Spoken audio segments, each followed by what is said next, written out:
My story it encompasses a lot of things that a lot of people experience. Trauma, hurt, pain, happiness as a child. Sacrifice. Unfortunately, incarceration, and then eventually what I'm living today, which is filled with redemption and examples of resilience and what it means to overcome and achieve. Obviously, I caught my case. Right?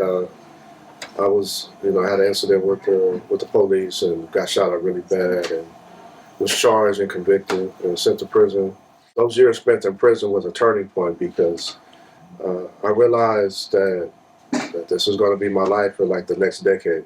Sitting in the courtroom and being sentenced to prison, you know, like I'll never forget that feeling. Like I won't see the outside world as we call it for a long time. Toward the end of my prison term, I was sent out of state, and so here in California, there's Schwarzenegger. He was sending California inmates out of state. Instead of releasing inmates, right? I'm gonna just move bodies to different states. So caught up in the commercialization, incarceration or the prison industrial complex, right? Where now California inmates are being sold to the highest bidder. So anyway, I was in Arizona, at this private facility, and they said, hey, the contract's up. You guys are now being shipped to Oklahoma.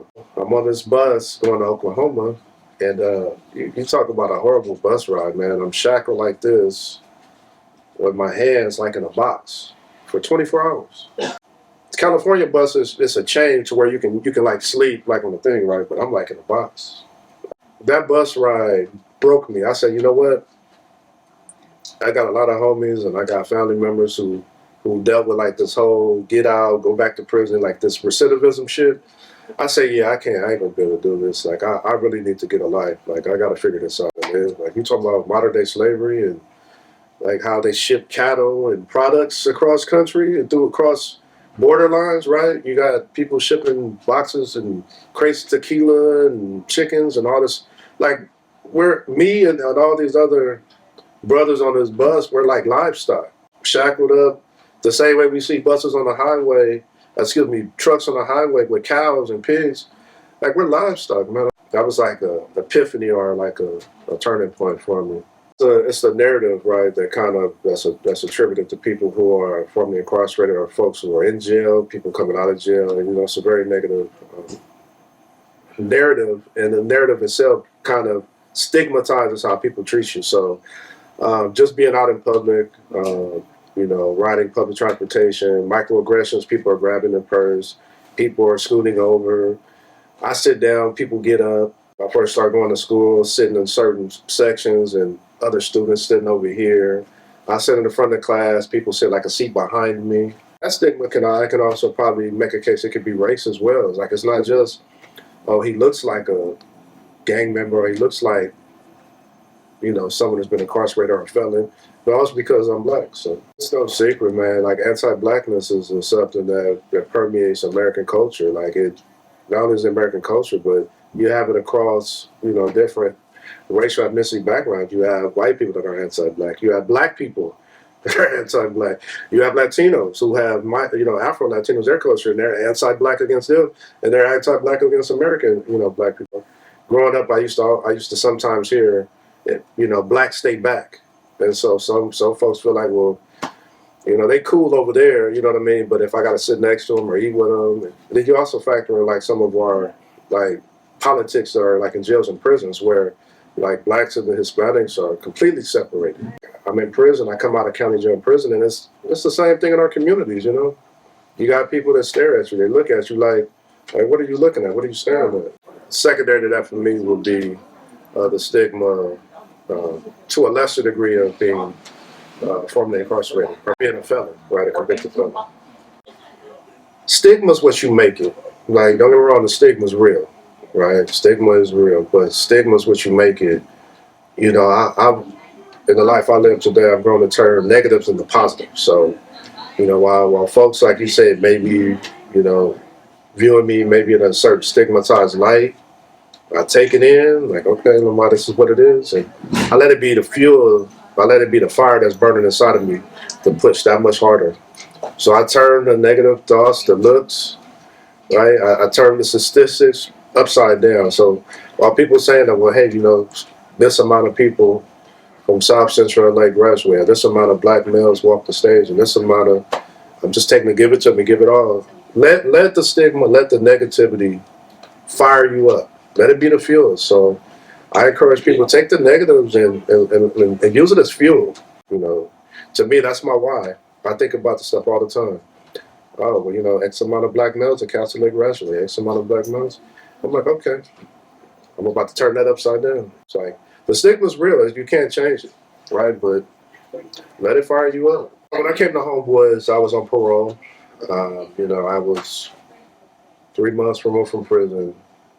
Really didn't know what to expect. I came to Homeboys for a job. I met a lot of good people along the way who were on the same journey as myself. I started off in the training program. And so in the training program, you go to classes, you get therapy. You're pretty much paid to work on yourself. It helped me socialize. It helped socialize me because I came here institutionalized.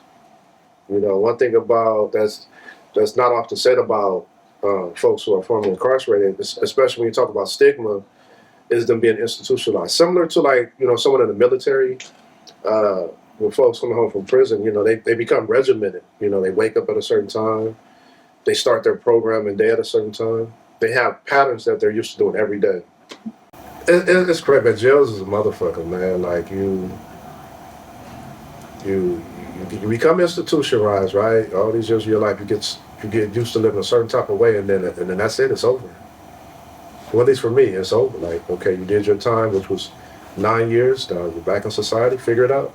In terms of now, I have to, as best I can, try to de-institutionalize. And merchandise, I was able to socialize myself, man. I kind of relax. Like, hey, it's not that serious. You can.